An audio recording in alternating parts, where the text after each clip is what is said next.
السلام علیکم ورحمۃ اللہ وبرکاتہ۔ معزز سامعین، ہیرا فیملیز، آپ سب سے میں مخاطب ہوں، میرا سلام عرض قبول کرے۔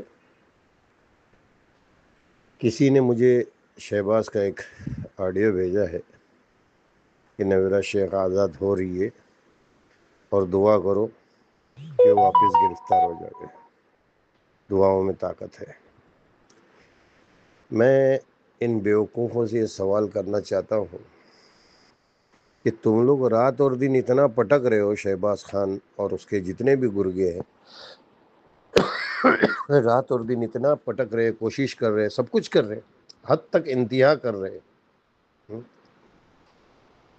اب شیطان تمہارا ساتھ دیتا ہے، شہباز شیطان اور دوسرا شیطان، یہ سب مل کے جو ہے ساتھ دیتے ہیں، تو اس کے لیے چلو وقتی طور پہ نویرہ شیخ کی گرفتاری ہو جاتی ہے۔ مگر جب قانون کے ہاتھ کچھ نہیں لگتا، یہ بات کو آج شہباز نے قبول بھی کیا کہ اس کے خلاف کچھ مل نہیں رہا، اس کے لیے اس کو چھوڑنے پہ مجبور ہے۔ تو ارے اس نے اگر کچھ کی ہوتی تو ملا ہوتا نا، اس نے اگر کچھ کی ہوتی تو ملا ہوتا، اس نے کچھ کی نہیں ہے تو ملے گا کہاں سے، کیسے ملے گا؟ ہاں، تم ادھر سے تو اپنی طاقتیں لگاتے ہو اور تمہارا آقا جو ہے وہ، تو اب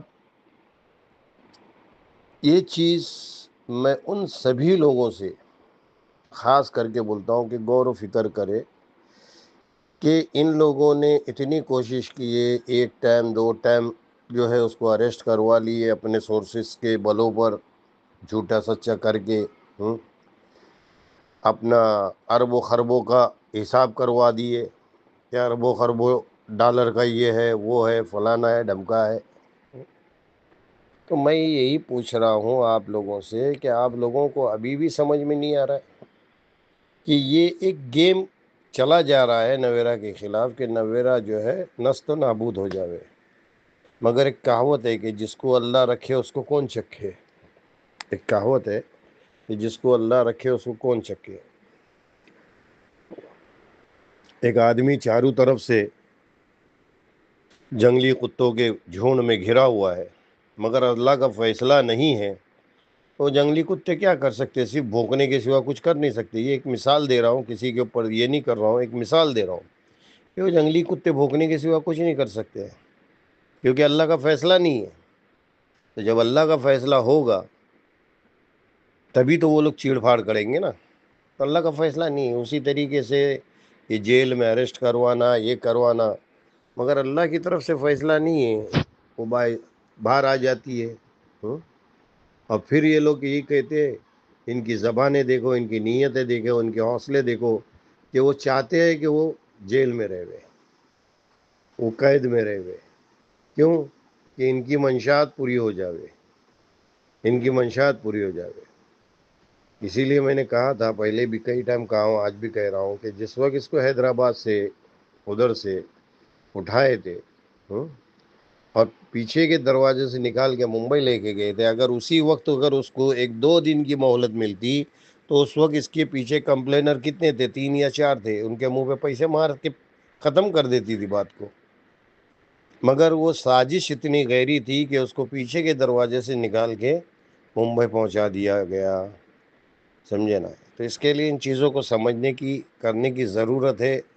ابھی بھی سمجھو کہ یہ آپ کے جو ہے فائدے اٹھا رہے، جیسے کہ بیچ میں مطیع الرحمان نے بتایا تھا کہ کاغذات بھی ابھی پورے نہیں سبمٹ ہوئے ہیں، جن لوگوں نے کمپلینٹ کی ہے ان لوگوں کے کاغذات بھی پورے سبمٹ نہیں ہوئے، کسی کے آدھار کارڈ نہیں، کسی کا کچھ نہیں، کسی اور اس کے اندر اپنی رقم جو دی ہوئی اس کے انکم ٹیکس کی بھی یہ چاہیے کہ بھائی ہم نے اتنا انکم ٹیکس کلیئر کر کے یہ پیسے اس کمپنی میں لگائے تھے،